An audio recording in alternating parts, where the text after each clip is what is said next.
Speak to Mahjoob Zweiri, who's the director from the Gulf Study Centre at Qatar University and joins us live from Doha. Mahjoob, good to speak to you. First of all, we've heard from the Qatari government that they are feeling optimistic about these ongoing ceasefire negotiations. Do you share their optimism? I think just a few minutes ago, the spokesperson of the Foreign Ministry said there is no such agreement between the Israelis and Hamas. So things are evolving quickly, and it seems there is a lot of politics going on, especially in the light of the Biden statement that a ceasefire may start by Monday. I think the level of optimism should be we should be very careful about it, because still there are, I think, disagreements on issues. The framework which has been basically suggested in Paris meeting, and we should prepare for a logistic meetings in Doha or Cairo.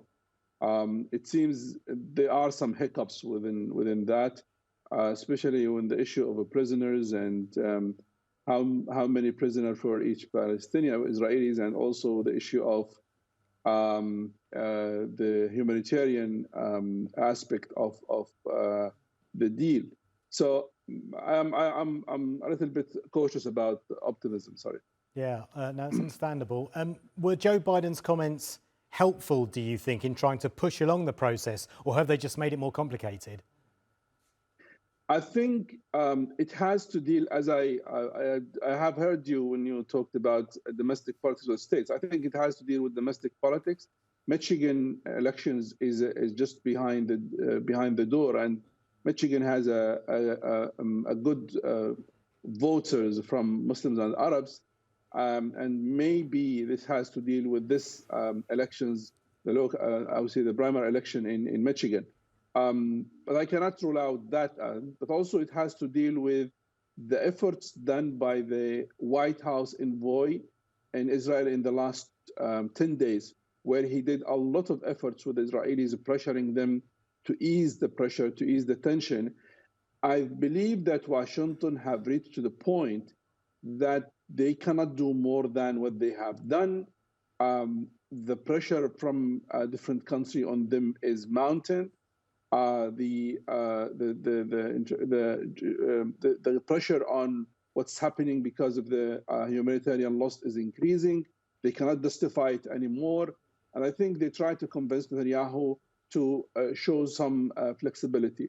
Having said that, it's hard to deny that he is, he's within a government which has a very, very, very radical voices, and he has to balance between pressure from Washington and the pressure from within his government.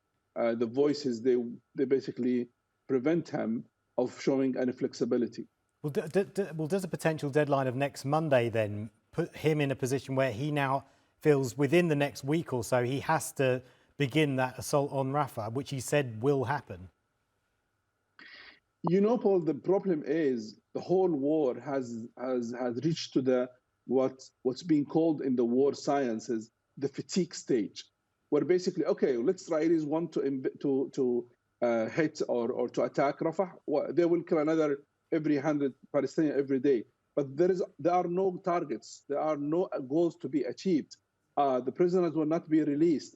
They will not be able to get any of Hamas leaders. So the fatigue basically is putting more pressure on Israel, and the deadline, I think, set by Biden, I think it's an opportunity to Netanyahu to find exit strategy so he can face what's happening on the justice, the international court, and also facing the pressure from international community and suffering and the criticism because of starvation. So this is I think it's an opportunity given by Biden to Netanyahu to do something so he can help him to find exit strategy.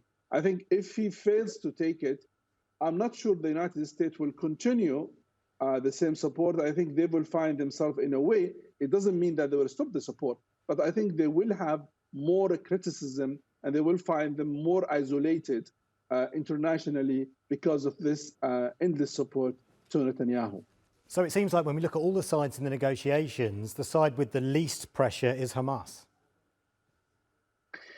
Hamas, at the end of the day, has a lot to deliver on, because basically, I think the question of Gazan people to Hamas, okay, this happened, what will be the outcome? I think that's the reason why you watch them very, very, very, I would say, restrict on their position, because they had to deliver on the prisoner issue. They had to deliver on the humanitarian side, and that is what they focus on now, on stopping the starvation. So they have to deliver as well. And I think it can be understood why they are very, very, very radical in their position when it comes to the negotiation. I think Netanyahu is benefiting from two things. One of them, the starvation, assuming that this will put pressure on Hamas, and also the war on Rafah, or the new phase of the war on Rafah.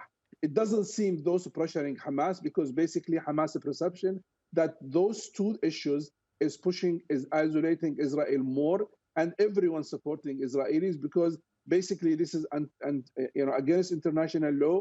It's everyone kind of criticizing this. So Hamas does not feel that this is a pressure on them to give more concession. That is what the Israelis are missing, it seems to me, in the negotiation. Really appreciate your time, Mahjoob. Good to get your analysis and thoughts. Mahjoob Zweiri, their director from the Gulf Study Centre at Qatar University.